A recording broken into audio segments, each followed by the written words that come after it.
கபடி கபடி விளையாட்டு கல்லூரி அணியை தேர்வு செய்யறாங்க. சின்ன ஆளா இருப்பேன், ரொம்ப சின்ன பையனா இருப்பேன். எனக்கு ஒரு 8 வயசு இருக்கும். அப்ப நான் 3ஆம் கிளாஸ் படிச்சிட்டு இருந்தேன். டேய், இப்ப வரைக்கும் நீ அவ்வளவுதானடா படிச்சிருக்க? அப்படியே ஓரமா உட்கார்ந்து அந்த ஆர்வத்துல ஒரு நல் வாய்ப்பா எனக்கு நல் வாய்ப்பா ஒருத்தர் வரல. நான் எழுதுன அந்த கதைய யாராச்சும் ஒரு இழிச்ச வாய்ந்த சொல்லணும்னு நாயா அலைகிறேன். ஒரு வயச்சுக்க மாட்டேன். நான் இருக்கிறேங்க.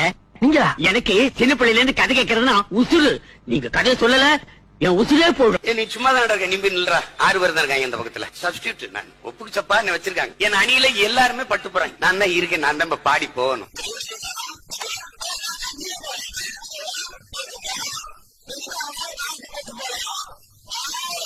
எல்லாரும் கை தட்டுறாங்க. யாராவது ஒரு சின்ன பையில பாட விடுறாங்க. அந்த கோடை தொட்டுட்டு பாடி போனேன், அவ்வளவுதான் எனக்கு தெரியும்.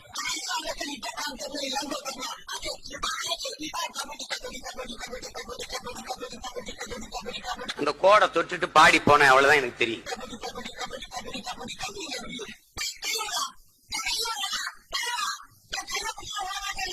மொத்த அணியை என்னை தூக்கி கொண்டாடிச்சு. அவன் வந்தாலும் வேணா இவனை அணியில வச்சுக்கிட்டான்ட்டாருங்க.